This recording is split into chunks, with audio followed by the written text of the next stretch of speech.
As you know, I had been posting some of the pools in the community page in the channel, and most of you had been responding there very actively. And based on that particular pool, I'm just choosing to create the Spring Boot in the Google Kubernetes Engine first.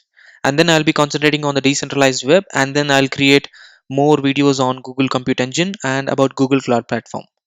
Meanwhile, yesterday when I created a poll, most of you said that you guys are not using Kubernetes. However, many of you commented saying that you wanted to try out Kubernetes.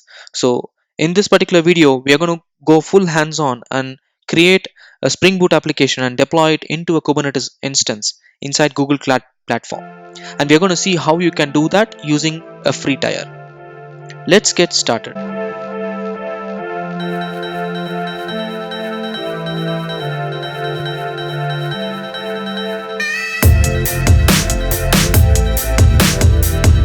Press the bell icon on the YouTube app and never miss any updates from Tech Primers. In the previous video about Kubernetes, we saw some of the basic building blocks inside the Kubernetes architecture, and we understood what are services, what are deployments, what is a pod, and what does the master do.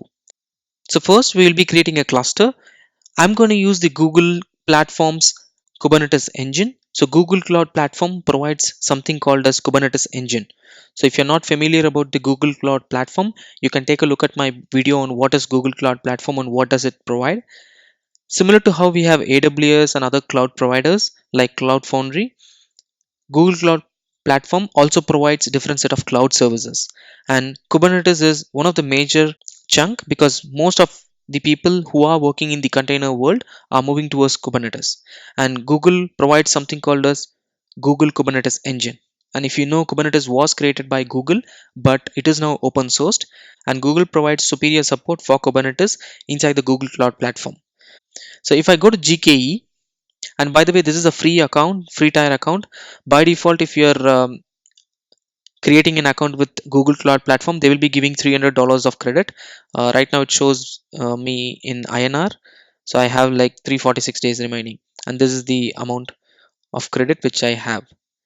So I can use it for deploying my compute, testing out stuff. So I'm going to use Kubernetes instance inside the Google Cloud Platform, and if I'm getting charged, that will all go under that credit. So I'm not paid literally from my credit card, but still Google gives some free credit so that you can use it for learning their platform. As a start, as I said here, we are going to create a cluster. That's what I'm going to do here. If you come to an option called Kubernetes Engine, you can come to the you can click on the cluster option in the left pane, and you will be notified with this particular option. If you are not in a project, by default it will ask you to select a project or create a project. I already have created a project, so that is where I am here. I'm clicking on the create cluster option. So this prompts me to fill in some details on about the cluster. So I'm going to call my cluster as tech primers hyphen cluster hyphen one, and it also asks me what type of location do you want this to be hosted on. Do you want any regional deployment, or do you want any zonal deployment? I don't care about where my cluster is running right now. I'm going to use the same default option saying zonal, and I'm going to use the US Central 1A. The version of Kubernetes which you can use is, for example, here by default it says GKE 6. So I'm going to click the same option, and I'm not going to ask it to give any other option. The next option is providing the number of nodes. So in the cluster, we can create 3 different nodes or 100 nodes depending on the size of our company. In my case, I'm going to use a 3 node cluster. So let's try creating a 3 node cluster. By default, it says 3. If you select a standard cluster, that's what it provides. And each of these machines have like 4 gig of memory, and the CPU configuration is present here. So I don't want to customize or add anything there. You can also add more pools. This is the default pool, if you notice, right? So everything comes under this particular pool. But if you have different ways to segregate teams, for example, or environments, for example, if you want to have dev specific pool, UAT specific pool, and prod specific pool, you can do that. You can create different pools here. I'm going to use the same pool for all my deployments here. I'll click the create option. So this is going to take a few minutes for Google to create a complete cluster. So what Google does underneath is it's going to create the master, the API server, scheduler, etcd, control manager, kube proxies deployed inside the pods, Docker container, kubelet, right? So these are nodes basically. So it's going to create these nodes, not the pods. Right now we are not created any pods. It's going to create all these on the fly. Meanwhile, what we can do is we can log into the Google Cloud platform. So in my case, I'm going to use something called as the Cloud Shell. So if I click on this option in the top right corner, it activates something called as a Cloud Shell, which is exactly like our terminal, but it will log in directly into your Google Cloud platform. I don't have to download any certificates for public key, private key, or anything of that sort in order to log into my space. So here I have a space. If you see here, this space is allocated to my user. So for example, my username is Tech Primers channel. So I have a dedicated space here, and in this space I have created some files, and you can see all those files here, right? All the files which we create comes under this particular directory, and this is a temporary space for us. Every time you create a Google Cloud platform login, you will have this particular space. So I'm going to open it in a new tab so that we have this separate and then we have the terminal separate. So in order to create our first application, we are going to create a Spring Boot application, and we are going to wrap that into a Docker image. Kubernetes supports running other containers as well, but I'm going to use Docker in this particular case. So I'm going to create a Spring Boot application, wrap that with a Docker image. So let's do that. I already have a Spring Boot project which I created few days back, which was called Spring Boot Lazy Init example. I'm going to use the same project. So the only rest endpoint of this particular project is /lazy, which just returns some message. So we are going to use the same project. So this is to show that how you can deploy an existing application onto the Google Cloud platform, right?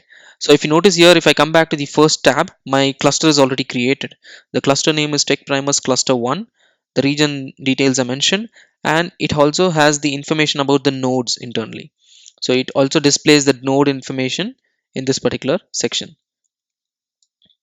Now going back to our shell, so this is the cloud shell or the temporary space where we are going to work. So if you're okay with working with your local terminal, you can work from there as well.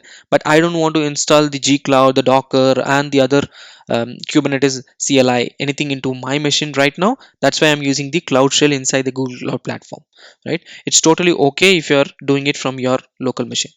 So let me clone this particular project. So I'm just cloning my repo directly, and it's going to create a folder called Spring Boot Lazy Init example. So this is where our project is there. So if I look at it, yeah, so we're good, right? So let me try building this particular project. Maven clean install. So this should create a artifact out of it, and then let's see if you're able to bring it up. And also I'll show you how you can deploy an application here itself. Basically how I can bring up something locally inside this particular space and then test it. So let's try that.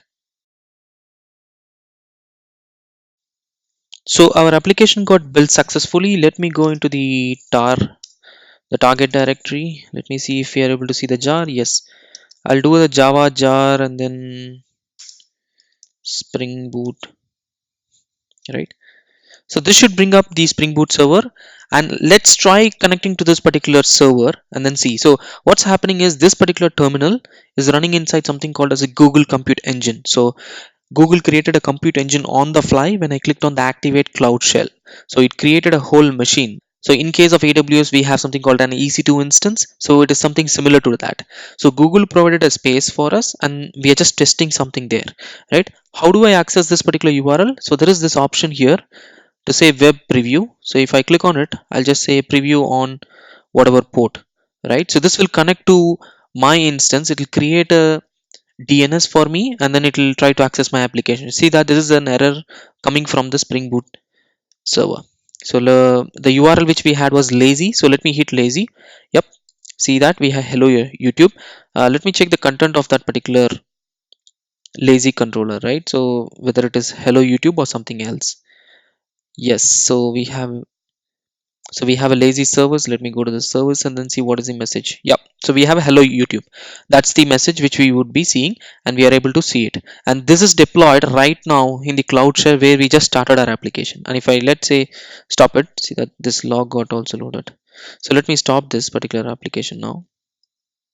So if I stop it, the URL should not load. Yep, see that the URL is not loading. It's saying that there is nothing at 8080 port because this particular shell is up.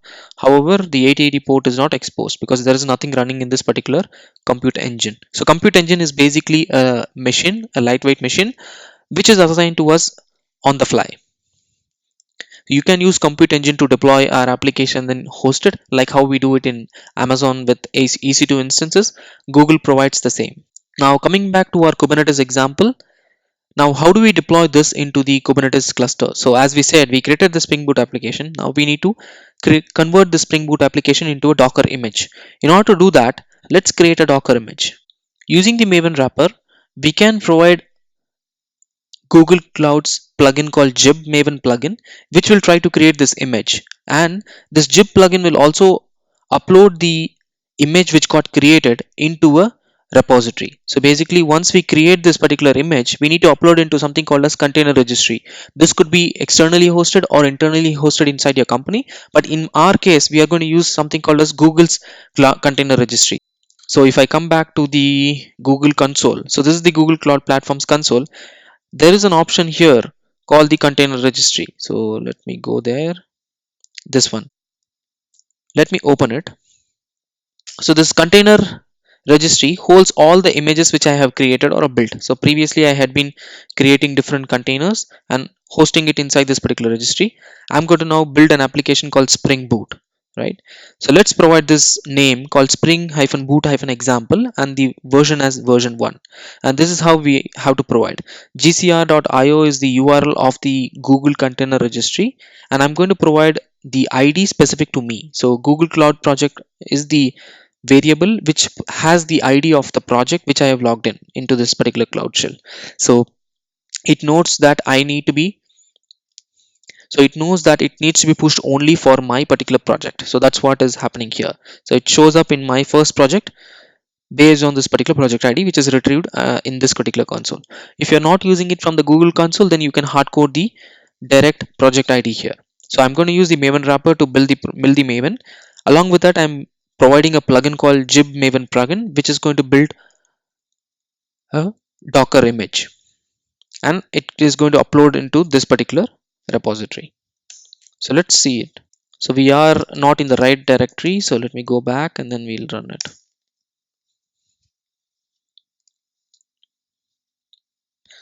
So this is going to take few minutes because it's going to build the whole project and it'll create an image out of it. Additionally, it's also going to upload to the container registry like we saw in this particular image. So basically it's just sticking the Spring Boot into a Docker image and pushing that into a container registry so that Kubernetes can take from that container registry whenever it requires. So this is similar to the FRS which we used to do, right? Now if I go to the container registry, I can see a new folder called Spring Boot example, and I see a named version here, right? V1. Yeah, I see one tag. So my build is completed and I can see an image uploaded in my container registry under the folder called Spring Boot example 1. So this is the name of the image which we will be using. So basically the URL which we provided here, this is going to be our image. So if you are creating a new image, you can give a different name. So it's up to you. The only thing is the tags will be unique. So you will have to give a new tag next time you build it. So we are ready with the image which we require, which is now pushed into the container registry. Now we need to push the image from the container registry into one of the pods. Basically we are going to create a deployment. The green ones are the deployments. So we are going to create a deployment. So let's see how to push this into a cluster which we already had. So we created a cluster here called the Tech Primers cluster 1. So in order to log in from this particular console to the cluster, I need to log in using the gcloud API. So gcloud is the Google Cloud API. I'm going to use it. Container clusters, get credentials, because I need to log into my cluster, right? So I'm going to give get credentials, and credential spelling is like, and my cluster name is tech primers hyphen cluster hyphen 1. And also I need to provide this zone information. So in my case the zone information is I think US Central 1A, right? Let me check the zone information so that Yes, US Central 1A. So let me copy this. So let this retrieve the credentials so that I can log into that particular cluster. So we are logged into this particular cluster now. So we are connected into the Kubernetes cluster. See that it says fetching kube endpoint and auth data, kube config entry guaranteed to for whatever, right? So we are now connected to the Kubernetes instance. So in order to check that, if you know about the Kubernetes commands, kubectl is one of the command line interface for Kubernetes. So anything and everything you want to control inside a Kubernetes cluster, you will say kubectl. So which is basically kube controller. So I want to see what are the pods which are there. I'll just say kubectl get pods. This is going to retrieve all the pods which are present inside the Kubernetes cluster. So right now there are no pods running, so it will say okay, no resources found. Same with services and deployments. So if you want to see all the services, you can say kubectl services. See that there is a default service called Kubernetes, which is a cluster IP, and that is what happened when we created initially, right? So you had something deploy, something which is running. So that's what the Kubernetes cluster is. Next one is deployment. Let's do kubectl get deployment. Again, there is no deployment, so deployments happen only when a pod gets created, right? So before this, we created the image here, but I don't know whether the image is running correctly or not, right? In order to check it, I can locally check by using a Docker container. So here in this particular shell, Docker engine is running as well. So I want to check and run my Docker image by downloading it from the Google Container Registry locally, just to check whether it works or not, because we don't know whether it will work, right? I mean, we created a Docker image, but I don't know if it is going to work correctly, right? Previously we created a Java jar and then we made sure it is working. Let's do the same with the Docker container. So Docker run -ti -rm and then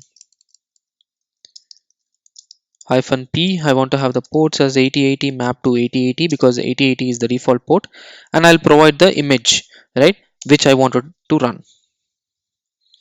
So right now if you see, it's just pulling all these, right? It just first said unable to find image locally, and then it went to the gcr.io, and then it's now pulling all the image, I mean the image from there, and then it's running. See that our Spring Boot application is coming up, and if we want to hit it again, we can use this particular option here, the web preview, and this should now convert our URL, and then we should be able to see the yes. So the Spring Boot application is up. Let's hit the lazy option and then we'll see if we are able to again get it. Yep, now we are running it like how we are going to run inside a Kubernetes pod. So we are sure that the Docker image which got created is pretty good. Let me know if you need this particular Docker image. I can like make this public so that you can use it. Do comment that in the comment section below.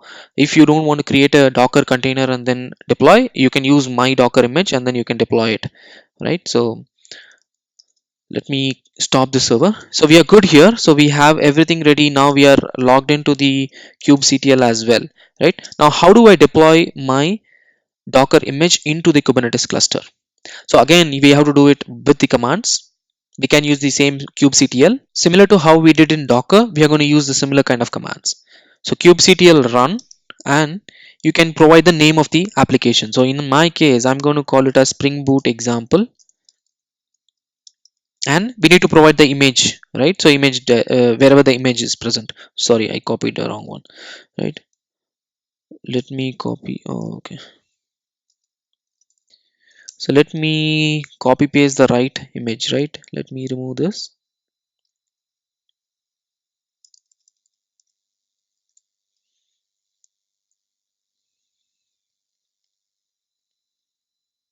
So the image URL is here.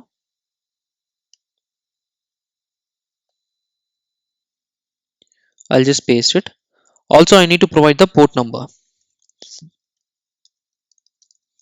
So now what I'm doing is I'm just deploying my application without any overridden configuration, just by using kubectl run. So this is going to run a deployment for me.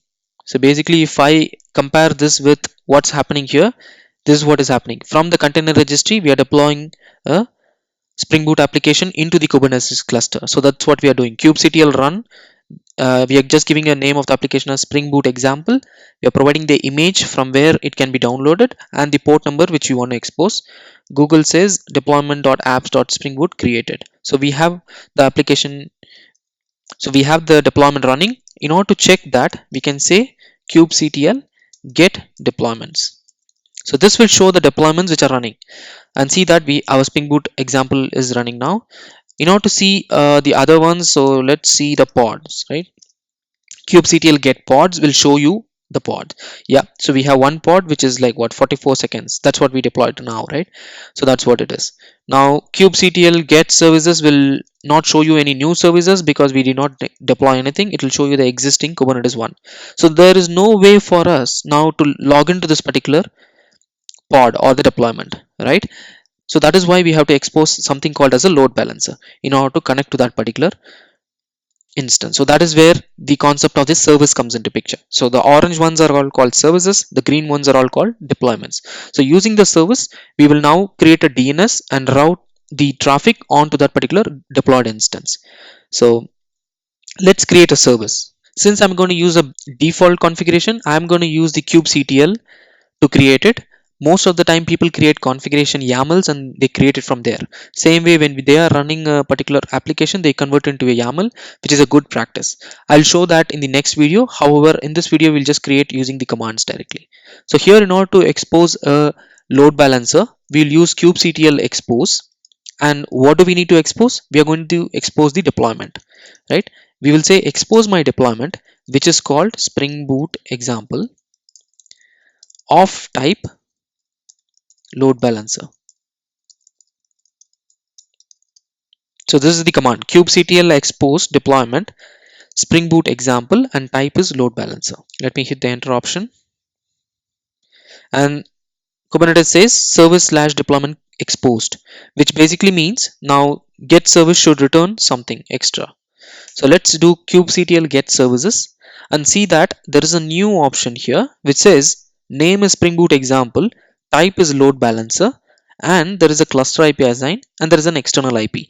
Right now it says pending, so which basically means Kubernetes is now trying to create a external IP address which we can expose and we can access to this particular pod. And the port mapping is 8080 and internally it's running on 32031, which is mapped to 8080. That's what is happening, and it got created 11 seconds ago, which is what we created, right? So let's try this back again to see if the external IP got created. Not yet. Let's come back after a few minutes and then let's try this again. Let's try it again. Yep, so we have an external IP assigned. Now I have copied this IP. Let's try accessing it, and the port number is 8080 because there is no DNS. If I use the IP address, I have to use the port number, and you can see that we are able to access the Spring Boot application, and there is a lazy URL, which is what we exposed. Yep. So we are able to access our container which we deployed inside the Kubernetes instance. So we are able to use this particular IP. So for example, the service, if you see here, I've just put a dummy IP, and that's what got created as a part of this get service, right? So there is this external IP using which you can directly connect. However, you can create a DNS by providing another configuration. I'll show that in the next video when I create a full-fledged YAML file when you want to deploy services and deployment. So why do we need these REST, right? Like how we discussed in the last video. So when there are more instances of the pod, so imagine that we are going to scale this particular application to 3 other instances. So right now we are having only one application, but let's imagine we scale it into 3 instances. Then we need to have a load balancer which will route traffic to different instances. And these instances, if they go down, there will be new instances spawn. So how will we know the IP address, right? So that's what the service does. So service does the load balancing and it figures out to whom it needs to send information to. So when we create new instances, automatically the service will know that there are 2 more pods for the same application or the deployment, and it figures out and redirects you to different instances. So let's do that in our case. So we have only one application running, right? So let's do a kubectl get deployment. So when we do the get deployment, it should show only one because we had only deployed only one, right? So there is a desired count, current one, and then up to date one. So there is only one. Same with kubectl for pods. So let's do pods. There should be only one pod, right? Now let's try scaling this into multiple instances. So in order to scale the deployment, the command is something similar to how we exposed. So you just say kubectl scale, and what do we need to scale? We need to scale the deployment. and we need to provide the name of the deployment. So the deployment name is Spring Boot example, and we need to provide how many replica sets we need. So we say replicas equal to 3. So this is going to scale our application into 2 other instances as well. So basically 3 applications will be running. So the response is deployment.extensions scaled.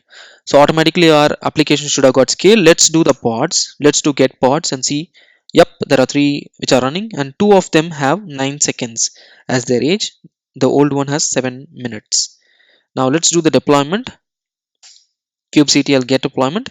Yep, it shows 3 instances. Previously it was showing only 1, right?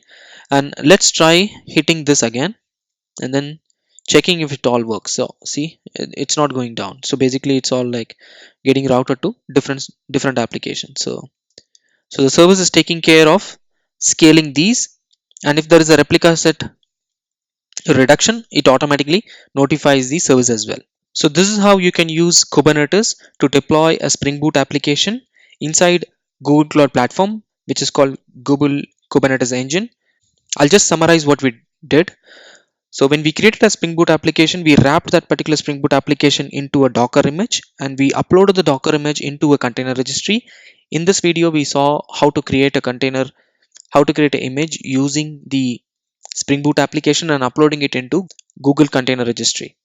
So from the Google Container Registry, Kubernetes is downloading these images once we deploy these into Kubernetes, and they gets deployed as pods, and they are called deployments. In order to expose or send traffic to these deployments, we need to create something called a service. And once we create the service, it acts as a load balancer across these pods. So the moment we created these load balancers, we scaled these applications into 3 instances, and automatically the service was able to redirect to different instances. So this is how you can deploy a Spring Boot application inside a Kubernetes cluster. I hope you guys are able to understand it.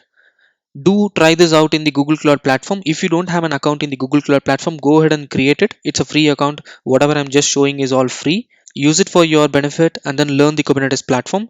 Let me know if it is beneficial. If you're facing any issues, do let me know as well. I'll try to respond whenever I can.